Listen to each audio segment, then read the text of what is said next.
Hi hello welcome to a very new video of bio ocean. ഇത് നമ്മളുടെ 60 days ചാലഞ്ചിൻ്റെ Kerala set exam 60 days ചാലഞ്ചിൻ്റെ 16th video ആയിട്ടാണ് വന്നിരിക്കുന്നത്. നമ്മൾ ഈ ചലഞ്ച് സ്റ്റാർട്ട് ചെയ്തിട്ട് 16 ദിവസമായി. വളരെ സക്സസ്ഫുൾ ആയിട്ട് ഈ പ്രോഗ്രാം റൺ ചെയ്തു പോകുന്നു. And I M so happy for that. എല്ലാവരും കറക്റ്റായിട്ട് വീഡിയോസൊക്കെ കാണുന്നുണ്ട്, വീഡിയോസിൻ്റെ അപ്ഡേഷൻസ് ഒക്കെ നിങ്ങൾക്ക് കിട്ടുന്നുണ്ട് എന്നൊക്കെ ഉള്ളത് ഉറപ്പ് വരുത്തുക. ട്രബിൾ എന്തെങ്കിലും ഉണ്ടെന്നുണ്ടെങ്കിൽ കമൻറ്റ് സെക്ഷനിലൂടെ അറിയിക്കുക കേട്ടോ. നിങ്ങളുടെ പ്രോഗ്രസ്സും കാര്യങ്ങളൊക്കെ അറിയിക്കണം. പഠനമെല്ലാം നന്നായി പോകുന്നുണ്ടോ അങ്ങനെയുള്ള കാര്യങ്ങളൊക്കെ ചിറ്റ് ചാറ്റായിട്ട് അറിയിക്കാം. Okay, yes. അപ്പോൾ നമ്മൾ 15 ഡേയ്സ് കണ്ടൻസിൽ പഠിച്ചിട്ടുള്ള കാര്യങ്ങളെ വെച്ചിട്ട് 18th of May 2025 വൈകുന്നേരം 6 മണിക്ക് നമ്മളുടെ ചാനലിൽ ഒരു ടെസ്റ്റ് നടക്കുന്നുണ്ട്. അറിഞ്ഞു കാണുമെന്ന് ഞാൻ വിചാരിക്കണം. I have uploaded A detailed video on that. അപ്പോൾ നാളെ വൈകുന്നേരമാണ്, 7 മണിക്കാണ്, സൺഡേ ആണ്. 7 മണിക്കല്ല, 6 മണിക്കാണ്. അപ്പോൾ എല്ലാവരും കറക്റ്റ് ടൈമിൽ ജോയിൻ ചെയ്ത് അവനവൻ്റെ ടെസ്റ്റ് കൊടുക്കുക. ടെസ്റ്റിൽ എത്ര സ്കോർ കിട്ടി എന്നൊക്കെ പറയാം. Okay, okay. അപ്പോൾ ഇന്ന് നമ്മൾ 16th ഡേ ആയിട്ട് നമ്മൾ വന്നിരിക്കുന്നത് ഒരു പുതിയ ടോപ്പിക്കായിട്ടാണ്. That is about mutation. നമ്മൾ കേട്ടിട്ടുള്ളൊരു സംഭവമാണ് ഈ മ്യൂട്ടേഷൻ എന്ന് പറയുന്നത്.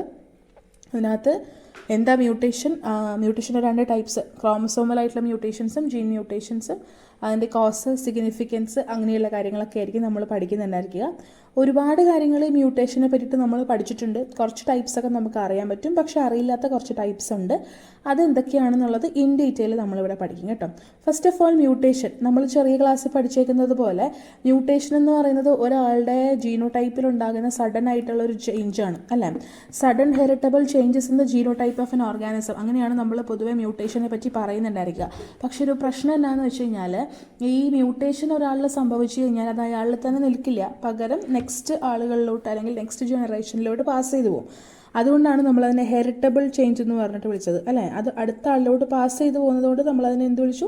ഹെറിറ്റബിൾ ആയിട്ടുള്ള ചേഞ്ച് എന്ന് പറഞ്ഞിട്ട് വിളിച്ചു. ആൻഡ് നമ്മളുടെ ജെനറ്റിക്സിൽ അത് വലിയ മാറ്റങ്ങൾ ഉണ്ടാക്കും. ആ ചേഞ്ചസോട് കൂടിയിട്ടായിരിക്കും ഇനി നെക്സ്റ്റ് ജനറേഷൻ ജനിക്കുന്നുണ്ടായിരിക്കുക.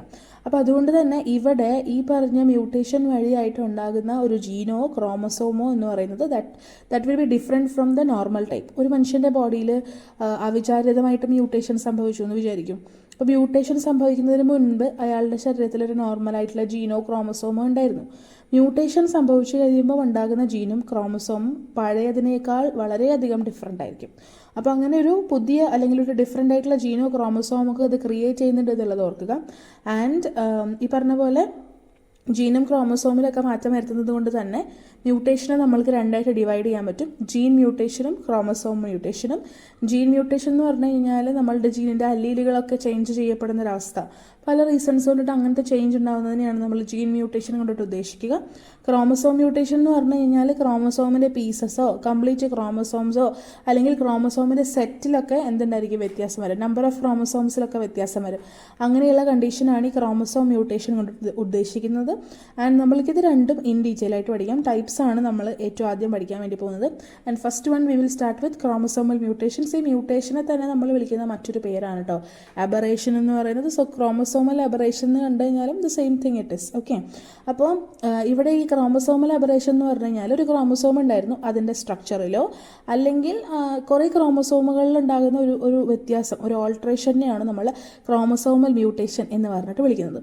ആൻഡ് ഈ ക്രോമസോമൽ മ്യൂട്ടേഷൻ എന്ന് പറയുന്നത് പെട്ടെന്നൊരു സാഹചര്യത്തിലുണ്ടാകാം, സ്പോണ്ടേനിയസ് ആയിട്ട് ഉണ്ടാകാം, അല്ലെങ്കിൽ നമ്മൾക്ക് അതിനെ ഇൻഡ്യൂസ് ചെയ്ത് കൊടുക്കാനായിട്ട് പറ്റും പല സാധനങ്ങളുടെ ഹെൽപ്പോട് കൂടിയിട്ട്, ലൈക്ക് കെമിക്കൽസോ അല്ലെങ്കിൽ റേഡിയേഷൻസോ അങ്ങനെ എന്തെങ്കിലും ഹെൽപ്പോട് കൂടിയിട്ട് നമ്മൾക്ക് ഈ മ്യൂട്ടേഷനെ ഒരാളുടെ ബോഡിയിലോട്ട് ഇൻഡ്യൂസ് ചെയ്യാനായിട്ട് പറ്റും.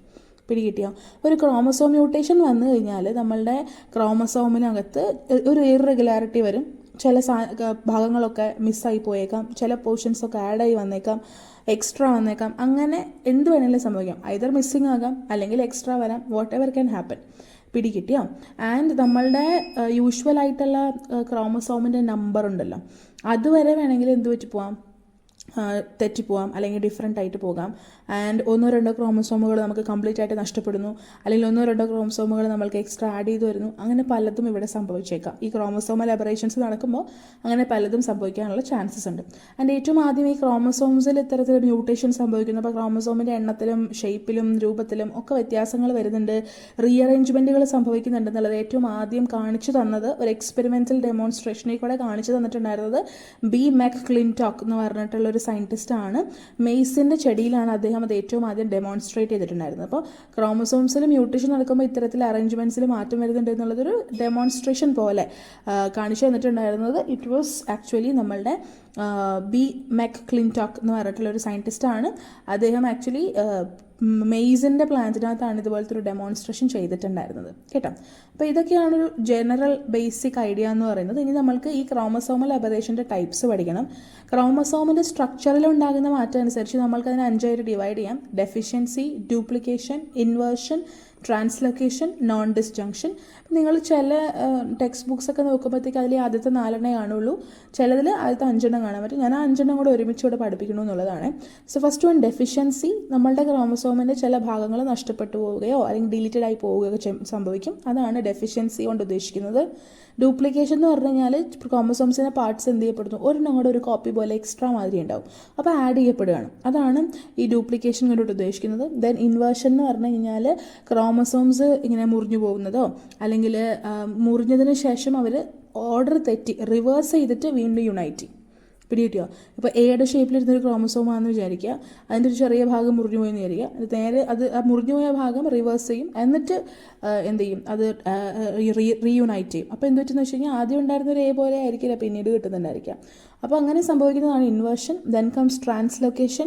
ട്രാൻസ്ലൊക്കേഷൻ എന്ന് പറഞ്ഞു കഴിഞ്ഞാൽ ഒരു ക്രോമസോമിൻ്റെ പാർട്ട് ഒന്ന് വിട്ടുപോകുന്നു, എന്നിട്ട് അതൊരു നോൺ ഹോമോലോഗസ് ആയിട്ടുള്ള ക്രോമസോമായിട്ട് ചെന്ന് റീയുണൈറ്റ് ചെയ്യും. ഇതാണ് ട്രാൻസ്ലൊക്കേഷൻ എന്ന് പറയുക. വേറൊരിടത്ത് നിന്നിട്ട് അത് ലൊക്കേറ്റ് ചെയ്യപ്പെടുന്നു അല്ലെങ്കിൽ യുണൈറ്റ് ചെയ്യുന്നു, ആ ഒരു കണ്ടീഷൻ. പിന്നെ വരുന്നതാണ് നോൺ ഡിസ്ജങ്ഷൻ. ഇത് ജസ്റ്റ് ഒരു കുഞ്ഞ ഐഡിയ ഞാനിവിടെ വെച്ചു എന്നുള്ളത് മാത്രം. നമ്മൾക്കിത് ഓരോന്നും ഡീറ്റെയിൽ ആയിട്ട് നോക്കാം. Okay, first one will go for deletion വെച്ചിട്ട് നമുക്ക് സ്റ്റാർട്ട് ചെയ്യാം. അപ്പോൾ ഡിലീഷൻ എന്ന് പറഞ്ഞു കഴിഞ്ഞാൽ നമ്മളുടെ DNA ഒരു ചെറിയ പോർഷൻ ഡിലീറ്റഡ് ആയിട്ട് മാറുന്നു, അല്ലെങ്കിൽ DNA ഒരു ചെറിയ പോർഷൻ നഷ്ടപ്പെട്ടു പോകുന്ന അവസ്ഥയാണ് ഈ ഡിലീഷൻ എന്ന് പറഞ്ഞിട്ട് നമ്മൾ വിളിക്കുന്നത്. അപ്പോൾ നമ്മളുടെ ജീനിൽ നിന്ന് പല ന്യൂക്ലിയോടൈഡ്സും എന്ത് ചെയ്തു പോകും, നഷ്ടപ്പെട്ടു പോകും. ഒരു ജീൻ എന്ന് പറയുമ്പോൾ കുറേ ന്യൂക്ലിയോടൈഡ്സ് ഉണ്ടാവുമല്ലോ, ലൈക്ക് കുറച്ച് ന്യൂക്ലിയോടൈഡ്സ് ഉണ്ടാവും. കാരണം ജീനിന് നമ്മൾ എങ്ങനെയാണ് പറയുക, that's A segment of DNA. നമ്മുടെ ശരീരത്തിലുള്ള എന്തെങ്കിലും ഒരു കാര്യത്തെ കൺട്രോൾ ചെയ്യുന്ന ഒരു സെഗ്മെൻറ്റ് ഓഫ് DNA ആണ് ജീൻ. അപ്പോൾ അതിനകത്ത് സ്വാഭാവികമായിട്ടും ന്യൂക്ലിയോടൈഡ്സ് ഉണ്ടാകും. ആൻഡ് ഈ ന്യൂക്ലിയോടൈഡ്സിൽ ചിലതൊക്കെ ഈ ഡിലീഷൻ കാരണം എന്ത് ചെയ്ത് പോയേക്കാം, നഷ്ടപ്പെട്ട് പോയേക്കാം. അപ്പോൾ അങ്ങനെ വരുമ്പോഴത്തേക്കും എന്ത് പറ്റും, നമ്മളുടെ ഈ റീഡിംഗ് ഫ്രെയിമിനകത്തൊരു മാറ്റം വരും. And I hope you remember, നമുക്ക് DNA നിന്ന് mRNA ഉണ്ടാക്കിയെടുക്കാൻ പറ്റും. mRNAയ്ക്ക് ഒരു റീഡിംഗ് പാറ്റേൺ ഒക്കെ ഉണ്ട്. ആ mRNA പാറ്റേണിനനുസരിച്ചാണ് നമ്മൾ പ്രോട്ടീൻ ഉണ്ടാക്കിയെടുക്കുന്നത്. ട്രാൻസ്ലേഷൻ വഴിയായിട്ട് നമ്മൾ പ്രോട്ടീൻ ഉണ്ടാക്കിയെടുക്കുന്നത് എന്നുള്ളതൊക്കെ നമുക്കറിയാം. നമ്മൾ മോളിക്കുലർ ബയോളജിയിൽ ഇത് പഠിച്ചിട്ടുള്ളതാണ്. അപ്പോൾ നിങ്ങൾക്ക് അറിയാമായിരിക്കും, ഇപ്പോൾ AUGC ഇങ്ങനത്തെ ഒരു പാറ്റേണിലാണ് mRNA ഉണ്ടായിരുന്നതെന്ന് വിചാരിക്കുക. അതിൽ എയും യുയും നഷ്ടപ്പെട്ടു പോയി. എയും യു ആയിരുന്ന ന്യൂക്ലിയോടൈഡ്സ് നഷ്ടപ്പെട്ടു പോയി. അപ്പോൾ പിന്നെ GC മുതലല്ലേ സ്റ്റാർട്ട് ചെയ്യാം. അപ്പോൾ നമ്മളുടെ ചെറിയ ഭാഗം നഷ്ടപ്പെട്ടു പോയപ്പോൾ സ്വാഭാവികമായിട്ടും എന്ത് പറ്റും, നമ്മളുടെ റീഡിംഗ് ഫ്രെയിമിൽ മാറ്റം വരും. ഇനി എയും യുയും നഷ്ടപ്പെട്ടില്ല, എ അവിടെ നിന്നു, യു നഷ്ടപ്പെട്ടു പോയി എന്ന് വിചാരിക്കുക. അപ്പോൾ ആദ്യം AUGC ആയിരുന്നത് പിന്നീട് എന്ത് പറ്റും, AGC ആയിട്ട് മാറും. അങ്ങനെ നമ്മളുടെ റീഡിംഗ് ഫ്രെയിമിൽ മാറ്റം വരുമ്പോൾ അതിനനുസരിച്ച് നമ്മൾ അസോസിയേറ്റ് ചെയ്യുന്ന പ്രോട്ടീനിന് മാറ്റം വരും. അങ്ങനെ ഒരുപാട് വലിയ വലിയ പ്രശ്നങ്ങൾ ഉണ്ടാകാനുള്ള ചാൻസ് ഉണ്ട്. അപ്പോൾ AUGC എന്ന് പറയുമ്പം ആദ്യത്തെ കോഡോൺ എന്ന് പറയുന്നത് AUG ആയിരുന്നു. അപ്പോൾ AUGക്ക് കറസ്പോണ്ടിങ് ആയിട്ടുള്ളൊരു അമിനോ ആസിഡ് അവിടെ വരും. ആ അമിനോ ആസിഡൊക്കെ വെച്ചിട്ട് നമ്മൾ പ്രോട്ടീൻ ഉണ്ടാക്കും. അവിടുന്ന് യു ആണ് നഷ്ടപ്പെട്ടു പോയത്. അപ്പോൾ ഉണ്ടാകുന്ന കോഡോൺ എന്ന് പറയുന്നത് AGC ആണ്. അപ്പോൾ AGCക്ക് കറസ്പോണ്ടിങ് ആയിട്ടുള്ളൊരു അമിനോ ആസിഡ് ആയിരിക്കും വരിക. അപ്പോൾ ഉണ്ടാകാൻ പോകുന്ന പ്രോട്ടീൻ ഡിഫറെൻ്റ് ആയിരിക്കും. അങ്ങനെയാണ് ഒരു വ്യത്യാസം ഈ ഡിലീഷൻ കാരണം സംഭവിക്കുന്നത്. അത് മാത്രമല്ല, ഈ ക്രോസിംഗ് ഓവറൊക്കെ നടക്കുമ്പോൾ അവിടെയും ഈ ഡിലീഷൻ കാരണം ഒരുപാട് പ്രശ്നങ്ങളൊക്കെ ഉണ്ടാകും. എന്നിട്ട് നമ്മളുടെ ജനറ്റിക് ആയിട്ടുള്ള ഒരുപാട് പ്രശ്നങ്ങൾ അല്ലെങ്കിൽ ഒരുപാട് പ്രോബ്ലംസ് ക്രിയേറ്റ് ചെയ്യാനായിട്ട് ഈ ഡിലീഷൻ കൊണ്ട് സാധിക്കും. അതിന് എക്സാമ്പിളാണ് 22q11.2 ഡിലീഷൻ സിൻഡ്രോം. ഇങ്ങനൊരു സിൻഡ്രോം ഉണ്ട്. അത് ആക്ച്വലി നമ്മളുടെ 22ാമത്തെ ക്രോമസോമിൽ നിന്ന് കുറച്ച് നൈട്രജൻ ബേസുകൾ നഷ്ടപ്പെട്ടു പോകുമ്പോൾ ഉണ്ടാകുന്ന ഒരു സിൻഡ്രോമാണ്.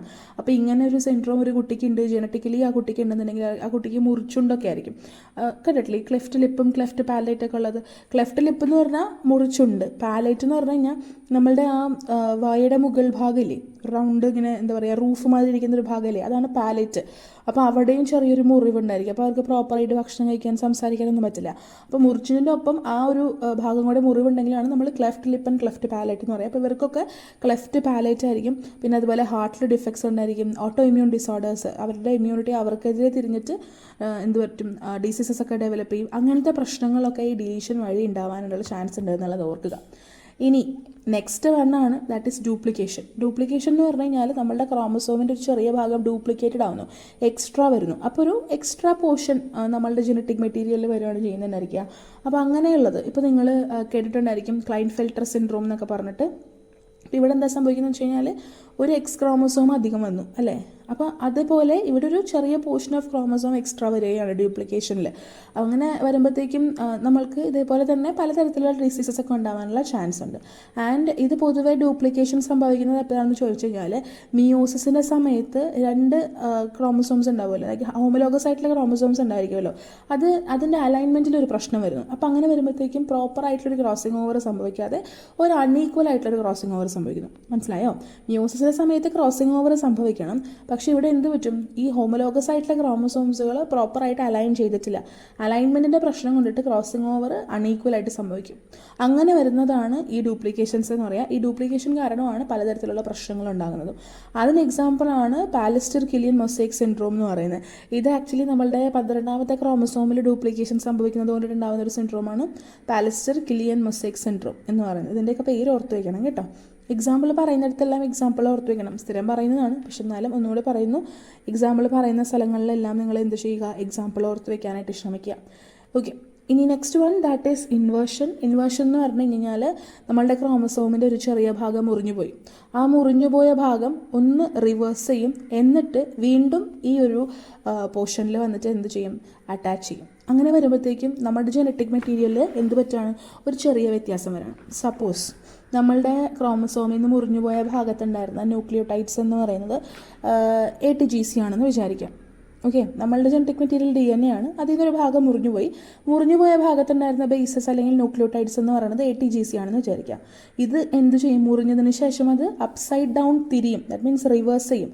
അപ്പോൾ എന്താ സംഭവിക്കുക, CGTA എന്നായിട്ട് മാറില്ലേ. ATGC ആയിരുന്നു നേരത്തെ ഇരിക്കുക, അപ്പോൾ എന്ത് പറ്റും, CGTA ആയിട്ട് മാറും. ഈ CGTA ആണ് ഇനി വീണ്ടും ഇതേ ക്രോമസോമിൽ വന്ന് അറ്റാച്ച് ചെയ്യാൻ പോകുന്നത്. അപ്പോൾ കംപ്ലീറ്റ് ആയിട്ടൊരു മാറ്റം സംഭവിച്ചില്ലേ. അങ്ങനെ ഉണ്ടാകുന്നൊരു മാറ്റത്തെയാണ് നമ്മൾ ഇൻവേർഷൻ കൊണ്ട് ഉദ്ദേശിക്കുന്നത്. അതിന് എക്സാമ്പിൾ ഹീമോഫീലിയ ആണ്. നിങ്ങൾക്ക് അറിയാൻ പറ്റും, ചെറിയ മുറിവുകളിൽ കൂടെ ഒരുപാട് രക്തം മാറുന്ന ആളുകൾ മരിക്കുന്ന ഒരു അവസ്ഥയിലോട്ടൊക്കെ എത്തുന്ന ഒരു അസുഖമാണ് ഹീമോഫീലിയ എന്ന് പറയുന്നത്. ഇതൊരു നമ്മളുടെ ക്രോമസോംസുമായിട്ട് റിലേറ്റഡ് ആയിട്ടുള്ള ഒരു അസുഖമാണ്, ഒരു ജനറ്റിക് ഡിസോർഡറാണ്. ആൻഡ് ഇതിനെ സംബന്ധിച്ചിടത്തോളം എന്ത് പറ്റുമെന്ന് വെച്ച് കഴിഞ്ഞാൽ നമ്മളുടെ ശരീരത്തിൽ ഒരു ജീനില്ല. ഈ ജീൻ ഇങ്ങനെ ഇൻവേർട്ടഡ് ആയി പോയതുകൊണ്ട് ആ ജീൻ നഷ്ടപ്പെട്ടു പോയി. ATGC എന്ന് ഇരിക്കേണ്ട ജീനായിരുന്നു, പക്ഷെ എന്തായിട്ട് മാറി, CGTA എന്നായിട്ട് മാറി. അപ്പോൾ അതിന് കറക്റ്റായിട്ട് എന്ത് ചെയ്യാൻ പറ്റുന്നില്ല, നമ്മളുടെ ബ്ലഡ് ക്ലോട്ട് ചെയ്യാൻ വേണ്ടിയിട്ടുള്ള ഒരു പ്രോട്ടീൻ നിർമ്മിക്കാൻ സാധിക്കുന്നില്ല. അങ്ങനെ വരുമ്പോഴത്തേക്ക് ഈ മനുഷ്യൻ്റെ ബോഡിയിൽ ബ്ലഡ് ക്ലോട്ടിങ് പ്രോട്ടീൻ ഇല്ലാതെ വരുമ്പോഴത്തേക്കും അയാളുടെ ബ്ലഡ് ക്ലോട്ട് ചെയ്യാതെ മുറിവുകൾ കൂടെ ഇങ്ങനെ ദിവസങ്ങളോളം വേണമെങ്കിൽ രക്തം മാറുന്നുള്ളൂ, ആ ഒരു അവസ്ഥയിലോട്ട് എത്തും. അപ്പോൾ ഇത്തരത്തിലുണ്ടാകുന്നതാണ് ഇൻവേർഷൻ എന്ന് പറയുന്നത്. അതിന് എക്സാമ്പിളാണ് ഹീമോഫീലിയയിൽ ഇതാണ് സംഭവിക്കുന്നത്. അങ്ങനെയാണ് ആ മനുഷ്യന് ഈ ബ്ലഡ് ക്ലോട്ടിങ്ങിൻ്റെ പ്രോട്ടീൻ നഷ്ടപ്പെട്ടു പോകുന്നതും ഇല്ലാതാവുന്നതും ഒക്കെ. ഓക്കെ, അപ്പോൾ അതാണ് ഇൻവേർഷൻ. ഇനി next one that is translocation. അവിടെ എന്താ സംഭവിക്കുക എന്ന് വെച്ച് കഴിഞ്ഞാൽ നമ്മുടെ കയ്യിൽ ഹോമോലോഗസ് ക്രോമസോംസ് ആയിരുന്നില്ല, നോൺ ഹോമോലോഗസ് ക്രോമസോംസ് ആയിരുന്നു എന്ന് വിചാരിക്കുക. അതിൻ്റെ പാർട്സിൽ ഒരു റീഅറേഞ്ച്മെൻറ്റ് സംഭവിക്കുന്നു. നോൺ ഹോമോലോഗസ് ക്രോമസോംസിൻ്റെ പാർട്സിൽ ഒരു റീഅറേഞ്ച്മെൻറ്റ് സംഭവിക്കുന്നത് കൊണ്ട് ഉണ്ടാകുന്ന ഒരവസ്ഥയാണ് ഈ ട്രാൻസ്ലൊക്കേഷൻ എന്ന് പറയുന്നത്. അതിന് എക്സാമ്പിളാണ് ട്രൈസോമി 8 സിൻഡ്രോം. ട്രൈസോമി 8 സിൻഡ്രോം എന്ന് പറഞ്ഞു കഴിഞ്ഞാൽ നമ്മളുടെ സാധാരണ ക്രോമസോമുകളുണ്ടല്ലോ, ആ ക്രോമസോമിൽ 8ാമത്തെ ക്രോമസോം എന്ന് പറഞ്ഞിട്ടൊരു ക്രോമസോം ഉണ്ടായിരിക്കും. ഈ ക്രോമസോം വേറെ ഏതെങ്കിലും ഒരു ക്രോമസോമിൻ്റെ ഒപ്പം ചെന്ന് അറ്റാച്ച് ചെയ്തിരിക്കും. അപ്പോൾ അങ്ങനെ വരുമ്പോഴത്തേക്കും എക്സ്ട്രാ ഒരു ക്രോമസോം വന്നേക്കാണ്. 8ാമത്തെ ക്രോമസോം ഓൾറെഡി ഉണ്ട്, അതവിടെ ഇരുന്നോട്ടെ, അതിൻ്റെ ഒരു കോപ്പിയും കൂടെ വരാണ്, ഒരെണ്ണം കൂടെ എക്സ്ട്രാ വരാണ്. എന്നിട്ട് ഈ എക്സ്ട്രാ എവിടെ ഇരിക്കും, 8ൻ്റെ അടുത്ത് ഇരിക്കില്ല, വേറെ ആരുടെയെങ്കിലും അടുത്ത് പോയിരിക്കും, വേറെ ഏതെങ്കിലും ഒരു ക്രോമസോമിൻ്റെ അടുത്ത് പോയിരിക്കും. അപ്പോൾ ഒരു എക്സ്ട്രാ ഒരു അഡീഷൻ വരികയാണ്. ഇതിനെയാണ് നമ്മൾ ട്രാൻസ്ലൊക്കേഷൻ എന്ന് വിളിക്കുക. 8 ഇരിക്കേണ്ട അടുത്ത് ഇരിക്കാതെ വേറൊരു സ്ഥലത്തേക്ക് ലൊക്കേഷൻ മാറിപ്പോയി, ഇതാണ് സംഭവിക്കുന്നത്. പിടികിട്ടിയോ? ആൻഡ് ഇതിനെയാണ് നമ്മൾ എന്ത് വിളിക്കുക, ട്രാൻസ്ലൊക്കേഷൻ എന്ന് പറഞ്ഞിട്ട് വിളിക്കുക. അങ്ങനെ വരുമ്പോഴത്തേക്കും കുട്ടിയിൽ വളർച്ചയിൽ ഒരുപാട് വ്യത്യാസങ്ങളുണ്ടായിരിക്കും, ഫിസിക്കലി അതുപോലെ തന്നെ മെൻ്റലി ഒക്കെ. അത് കുട്ടി ഡെവലപ്പ് ചെയ്യുന്നതിൽ ഒരുപാട് പ്രശ്നങ്ങൾ ഈ ഒരു സംഭവം ക്രിയേറ്റ് ചെയ്യും. അപ്പോൾ അങ്ങനെ ഉണ്ടാകുന്ന ഒരു അസുഖമാണ് ഈ ട്രൈസോമി 8 സിൻഡ്രോം എന്ന് പറഞ്ഞിട്ട് വിളിക്കുന്നത്. ഇനി next one is down syndrome. Down syndrome എന്ന് പറഞ്ഞു കഴിഞ്ഞാൽ എന്ത് സംഭവിക്കുമെന്ന് വെച്ച് കഴിഞ്ഞാൽ ഇവിടെ ഒരു ക്രോമസോം ഉണ്ട്, ക്രോമസോം നമ്പർ 21. ഈ ക്രോമസോം നമ്പർ 21 ശരിക്കും ജോഡികളായിട്ടായിരിക്കും, ദാറ്റ് മീൻസ് 2 എണ്ണം ഉണ്ടായിരിക്കും, അച്ഛൻ്റെന്ന് ഒരെണ്ണം അമ്മയുടേന്ന് ഒരെണ്ണം. പക്ഷേ ഇവിടെ എക്സ്ട്രാ ഒരെണ്ണം കൂടെ വന്നു, എന്നിട്ട് അവിടെ ഇരുന്നു 3 എണ്ണമായിട്ട് ഒരുമിച്ചൊരു സ്ഥലത്തിരുന്നു. 21st ക്രോമസോം 3 എണ്ണം ആയിട്ട് ഇങ്ങനെ ഇരിക്കുന്നു. 3 ഇങ്ങനെ നിരന്നിരിക്കുകയാണ്. 2 ഇരുന്നാൽ മതി, 3 ആയിപ്പോയി, എക്സ്ട്രാ വന്നു. അതിനെയാണ് നമ്മൾ ഈ ഡൗൺ സിൻഡ്രോം എന്ന് പറഞ്ഞിട്ട് വിളിക്കുന്നത്. ട്രാൻസ്ലൊക്കേഷൻ കാണുന്ന ഒരവസ്ഥയാണ് ഈ ഡൗൺ സിൻഡ്രോമിനകത്തുള്ളത്. ഓക്കെ, അപ്പം ഇതാണ് നമ്മുടെ ട്രാൻസ്ലൊക്കേഷൻ എന്ന് വിളിക്കുക. റീഅറേഞ്ച്മെൻറ്റ് കൊണ്ടുണ്ടാവുന്നതാണ് ഈ ട്രാൻസ്ലൊക്കേഷൻ എന്ന് പറഞ്ഞിട്ടുള്ള കോൺസെപ്റ്റ്. ഇനി നോൺ ഡിസ്ജങ്ഷൻ എന്ന് പറഞ്ഞു കഴിഞ്ഞാൽ മിയോസിസിൻ്റെ സമയത്ത് ക്രോമസോമുകൾ സെപ്പറേറ്റ് ആകുന്നില്ല. മിയോസിസിൻ്റെ സമയത്ത് ക്രോമസോം സെപ്പറേറ്റ് ആവാത്തത് കൊണ്ടിട്ടാണ് ഇവിടെ കുറച്ചധികം ക്രോമസോമുകളോ അല്ലെങ്കിൽ നമ്മൾക്ക് ഉണ്ടാവേണ്ട നമ്പറിൽ നിന്ന് കുറച്ചും കൂടെ കുറവ് ക്രോമസോമുകളിലോട്ടോ എത്തുന്നുണ്ടായിരിക്കാം. മനസ്സിലായോ? മിയോസിസ് നടക്കുന്ന സമയത്ത് ക്രോമസോമുകൾ ഇങ്ങനെ സെപ്പറേറ്റ് ചെയ്യപ്പെടണം. അങ്ങനെ സെപ്പറേറ്റ് ചെയ്ത് കഴിയുമ്പം എന്ത് സംഭവിക്കും?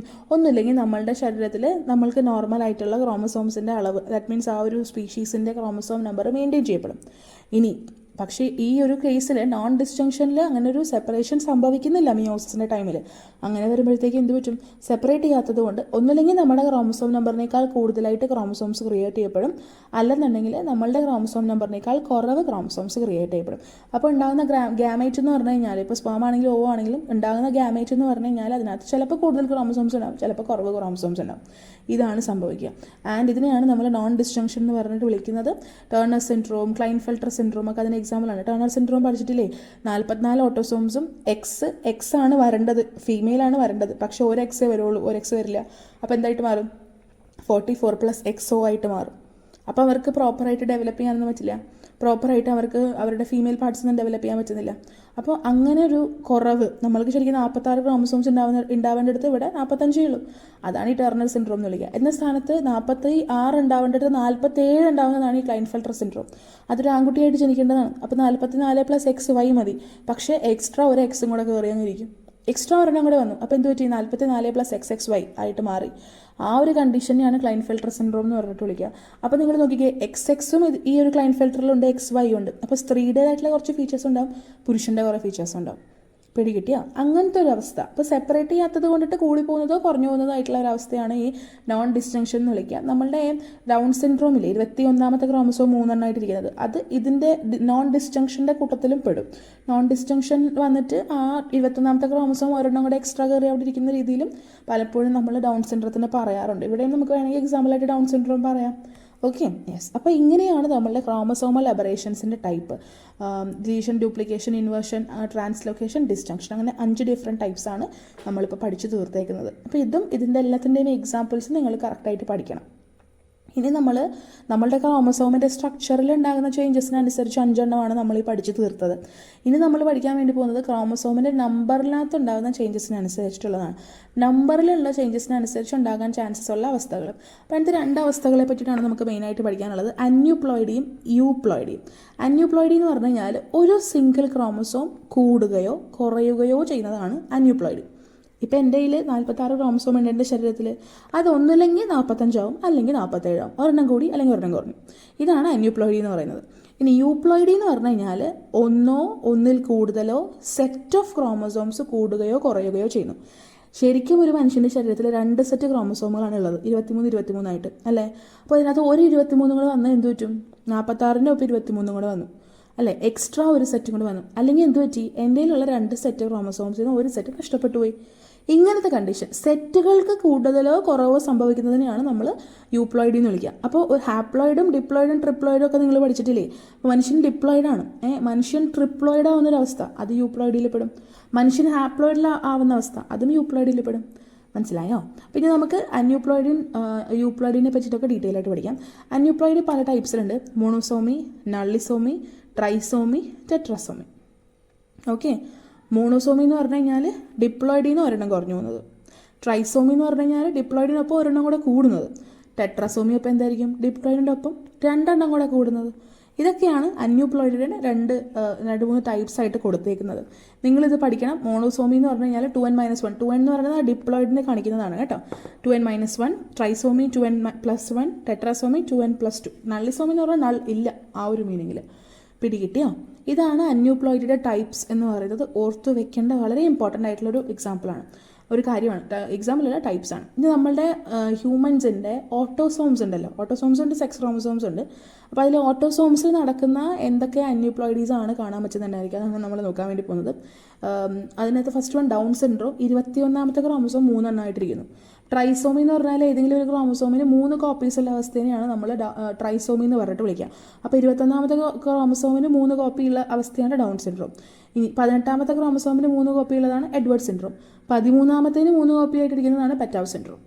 അപ്പോൾ നമ്മുടെ ഓട്ടോസോംസിനകത്ത് അന്യൂപ്ലോയിഡി സംഭവിച്ചിട്ടുണ്ടാകുന്ന ഡിസീസസിന് എക്സാമ്പിളാണ് Down, Edward, Patau syndromes. Down ഏത് ക്രോമസോമിലാണ് സംഭവിക്കുക? 21-ൽ, എഡ്വേർഡ് 18-ൽ, പെറ്റാവ് 13-ൽ. ഇവരിലെല്ലാത്തിലും എന്താ സംഭവിക്കുന്നത്? ഈ ക്രോമസോമുകളെല്ലാം 2 പകരം 3 ഒരെണ്ണം എക്സ്ട്രാ വന്നു. മനസ്സിലായോ? ഇതാണ് സംഭവം. ഓക്കെ, ഇനി നമ്മൾക്ക് കുറച്ച് ഇതൊരു ചാർട്ട് പോലെ കൊടുത്തേക്കുന്നതാണ്. അന്യൂപ്ലോയിഡി എന്ന് പറഞ്ഞു കഴിഞ്ഞാൽ നമ്മളുടെ ഡിപ്ലോയിഡിൻ്റെ ഒപ്പം പ്ലസ് ഓർ മൈനസ് അല്ലേ കൊടുത്തേക്കുന്നത്. ഇത്ര ക്രോമസോംസ് പ്ലസ് ഓർ മൈനസ് സംഭവിച്ചു. മോണോസോമി എന്ന് പറഞ്ഞു കഴിഞ്ഞാൽ ഡിപ്ലോയിഡിന്ന് ഒരെണ്ണം കുറഞ്ഞു. ഡൈസോമി എന്ന് പറഞ്ഞാൽ ഡിപ്ലോയിഡ് കണ്ടീഷൻ. ട്രൈസോമി എന്ന് പറഞ്ഞു കഴിഞ്ഞാൽ ഡിപ്ലോയിഡിൻ്റെ ഒപ്പം ഒരെണ്ണം കൂടെ വരുന്നത്. ടെട്രാസോമി എന്ന് പറഞ്ഞു കഴിഞ്ഞാൽ ഡിപ്ലോയിഡിൻ്റെ ഒപ്പം 2 എണ്ണം കൂടെ. പെൻറ്റസോമി എന്ന് പറഞ്ഞാൽ ഡിപ്ലോയിഡിൻ്റെ ഒപ്പം 3 എണ്ണം കൂടെ വരും. അങ്ങനെ പിടികിട്ടിയോ? ഇനി യൂപ്ലോയിഡ് നമ്മൾ പറഞ്ഞു നമ്മളുടെ കയ്യിൽ ഒരു സെറ്റ് ക്രോമസോം ഉണ്ട്, അതിൻ്റെ ഇങ്ങനെ കൂടുതലായി കുറവ് ഉണ്ടാകുന്നതാണ്. ഡിപ്ലോയിഡി എന്ന് പറഞ്ഞാൽ എന്താ? 2 സെറ്റ് ക്രോമസോംസ്. പോളിപ്ലോയിഡി എന്ന് പറഞ്ഞാൽ എന്താ? കുറേ സെറ്റ് ക്രോമസോം. either 3 സെറ്റ് ഉണ്ടാകാം, 4 സെറ്റ് ഉണ്ടാകാം, 5 സെറ്റ് ഉണ്ടാകാം, 6 സെറ്റ് ഉണ്ടാകാം. അപ്പോൾ 3 സെറ്റ് അല്ലെങ്കിൽ നമ്മളതിനെ ട്രൈപ്ലോയിഡി എന്ന് വിളിക്കും, ട്രൈപ്ലോയിഡി എന്ന് വിളിക്കും.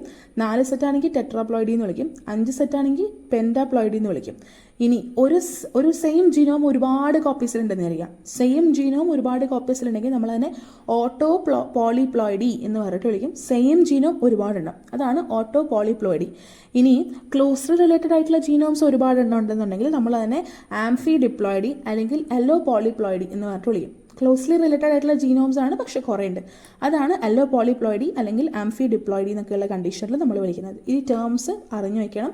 ഇവിടെ ഈ എക്സ്പ്ലനേഷനായിട്ട് കൊടുത്തേക്കുന്ന സംഭവങ്ങളും അറിഞ്ഞു വയ്ക്കണം.